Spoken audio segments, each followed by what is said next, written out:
Ասատրյանների ընտանիքը շարունակում է մնալ հանրության ուշադրության կենտրոնում։ Արտաշ Ասատրյանի ընտանիքում այս օրերին իրադարձություններ են տեղի ունենում, որոնք պետք է լուսաբանվեն, եւ դա անում է իհարկե StarNews.am-ը։ Արտաշ Ասատրյանի որդին ու դուստրը վերադարձել են Հայաստան Միացյալ Նահանգներից, ինչն էլ ուրախարիթ է դարձել հենց օդանավակայանում նրանց անակնկալ կերպով դիմավորելու համար։ Քրիշը Ասատրյանը քույրիկին մեծ ու գեղեցիկ, շքեղ ծաղկեփունջ է նվիրում, ինչն էլ անակնկալի է բերում նրան ու շատ հուզում։ Ձեզ ենք ներկայացնում ընտանիքի հուզիչ կադրերն առանց մեկնաբանության։ How are you? Why? Surprise alarm, Marjan. Aramos, welcome. Bye, Aramos. Grazie. Դերասան Կարեն Հովհաննիսյանի նախկին կինը Մանե Հակոբյանը հետևորդներին հայտնել է, որ սննդային վարքի խանգարում ունի, ինչպես նաև կիսվել է իր կարծիքով թեմայի մասին։ Հավաքվեք, քննարկենք, ահա այսպես է մակագրել Մանեն իր սոցիալական էջերում հրապարակած տեսանյութերը։ Հոլովակը բավականին մեծ արձագանք է գտել համացանցում, քանի որ թեման ինքը շատ արդիական է, իսկ մենք առաջարկում ենք դիտել տեսանյութն առանց մեկնաբանության։ Ունեմ սննդային վարքի խախտում, խանգարում, չգիտեմ ինչպես կոչել, այսինքն կա շրջան, որ ես գրեթե ոչինչ չեմ ուտում, ոչինչ չեմ ցանկանում ուտել եւ ինձ սովի եմ մատնում եւ դա նորմալ է ինձ համար։ Ու գալիս է դրա հակառակ շրջանը, որ ես այնքան շատ եմ ուտում, մինչեւ արդեն պայթելու զգացողություն է լինում, այսինքն ես ոչ թե ուտում եմ, որ կշտանամ, ուղղակի ինձ լավ զգամ, այլ որ աչքս կշտանա, հոգիս բավարարվի։ Ինձ փրկում է իմ կամքի ուժը, ես անսահման կամքի ուժ ունեմ, այդքան չի ազդում իմ արտաքին տեսքի վրա, ինչքան դա ինձ խանգարում է ներսից։ Ծայրահեղությունից ծայրահեղության մեջ ապրելով բնականաբար ունենում եմ ստամոքսի ցավ, գլխացավ, գլխապտույտ, ինձ ֆիզիկապես շատ թույլ եւ վատ եմ զգում, բնականաբար, որովհետեւ այն ինչ անում եմ նորմալ չի։ Ես չգիտեմ ինչպես ճիշտ դրսևորվել սննդի հետ։ Ես վստահ եմ, որ շատերս ունենք այս խնդիրը, վստահ եմ։ Ես չգիտեմ ով ինչպես է այս խնդրին վերաբերվում, ինչպես է լուծում կամ լուծում է թե չի լուծում, բայց ես ուզում եմ վերջապես խաղաղ ապրել։ Եթե կան մասնագետներ այս գծով, խնդրում եմ գրեք, շփվենք, հասկանանք ինչ ենք անում։ Եվ ովքեր նման կերպ են ապրում, խնդրում եմ մեկնաբանություններում գրեք եւ կիսվեք ձեր փորձով, չափազանց հետաքրքիր է։ Բլոգեր եւ դերասանուհի Ջուլիանան իր սոցիալական էջերում շարունակում է շատ ակտիվ գործունեություն ծավալել եւ պարբերաբար այնտեղ հրապարակել նոր տեսանյութեր։ Ջուլիանան շատ հաճախ քննարկում է այն հարցերը, որոնք հասարակության մեջ շատ կարևոր ու առանցքային դեր ունեն։ Հերթական անգամ Ջուլիանան խոսել է կարևոր թեմայի մասին, որն էլ առաջարկում ենք հենց այս պահին լսել։ Իմ նյարդերը աղջիկների հետ ընդհանուր բամբասանքի արդյունքում մենք հասկացանք, որ կա տղաների այդպիսի մի կատեգորիա, որոնք կարծում են, որ իրանք միշտ ճիշտ են։ Представители клуба «Я всегда прав». Бибарионы в студию, что происходит? Ինձ հետաքրքիր է քնում արթնանում են ու ես ճիշտ եմ, ես ճիշտ եմ, ես ճիշտ եմ, ես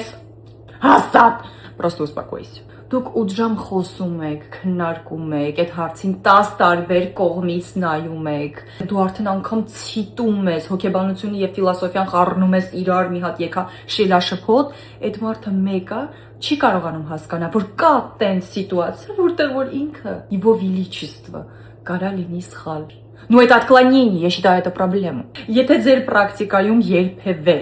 տղեն признать գալիս, որ ինքը սխալ էր, ես չգիտեմ աղջիկներ ֆիքսեք դատայով, ժամով, ամեն ինչով, это редкое астрономическое явление։ Это ինչ ընդհանուր կոմպլեքս է, никогда не признавать, что ты ошибка։ Ошибся։ Что?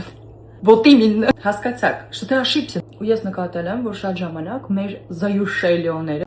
զայուշելիոները ուղակի համաձայնվում են։ Ուղակի ասում են դու ճիշտ ես։ Ասվում է դու ճիշտ ես, потому что ты тупой, ты тупица, ты не понимаешь։ Այդ աղջիկը դավադիտ է արել։ Ինքը просто ասում է, որ դու ճիշտ ես, որ դու заткнуться լինես։ Это невыносимо։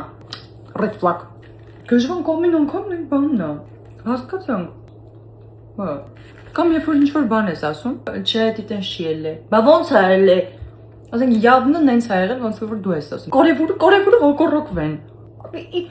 Ինչու։ Մենք պահանջում ենք նորմալ, կոնստրուկտիվ, հա, դիալոգ։ Вообще տենց բան կա։ Եթե չգիտեիք, միշտ ճիշտ չես կարա լինես։ Այ անսխալ, այ իդեալական, այ խելացի, ում էինք մի կտոր հաց տվել, որ քեզ ենք հանդիպել, ջան։ Չէ, no, չգիտեմ։ Ախ, չգիտեմ։ Բայ։ Բլոգեր եւ դերասանուհի Էլիզ Մելիքյանն էլ շարունակում է Instagram-յան հարթակում պատմել իր օրվա առօրյայի, ինչպես նաեւ կարևոր իրադարձությունների մասին։ Էլիզան նախ պատմել է այն մասին, թե ինչպես է գնումներ կատարում իր տան համար, ապա Էլիզան նաեւ ներկայացրել է նկարահանման ընթացքից նոր կադրեր։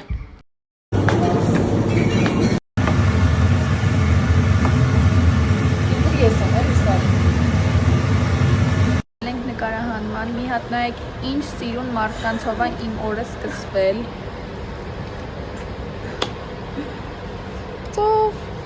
Սիրուն մարդիկ մատ follow-ը եկեջիս։ Գովազդանում էլի էջը։ Follow։ Ինչքան է դեռ։ Ցեզել։ Սա տասազես։ Եկել էի ասեի, որ մենք նկարահանման ենք, մեզ չհյուրասիրեցին Չիր եւ Միրգ։ Շնորհակալ ենք։ Բայց մենք բոլորից սիրում ենք, ճիշտ է։ Այո։ Սպասում ենք, սպասողական է։ Ժամը 10:30-ից, չէ՞։ Դանջատի բանում ես։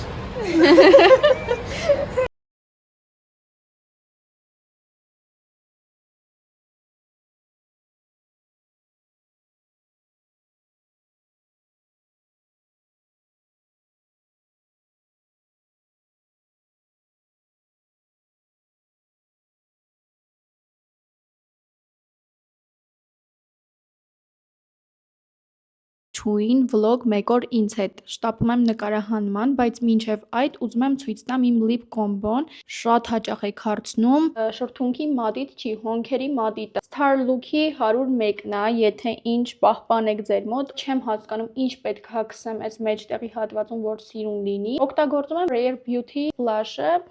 այսպես անեմ, look-ս էլ ամբողջությամբ ցույց տամ ու դուրս գամ տանից, մաքսիմալ թեթև, հասարակ, որ կարողանամ վազվզել, խենթանում եմ այս ակնոցների համար։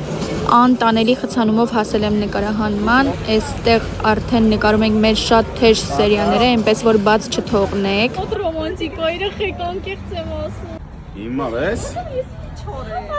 Չգիտես ինչու կարոն որոշում եմ մատով կեղտոտել իմ կամերան, հույս ունեմ արդեն տեսել եք մեր թրենդը, նկարահանումը վերջացրեցի, եկել եմ մոլ շոփինգի, մի հատ գնահատեք ինչ սիրուն լուքեր եմ հավաքել ու հոգնած ջախջախված հասնում եմ տուն։ Բայց դա ինձ չխանգարեց, ընկերներիս հետ հավաքվել էինք, խաղացինք լոտո, ալյաս, այսպիսով եթե ձեզ դուր եկավ այս ֆորմատը, կոմենտներում անպայման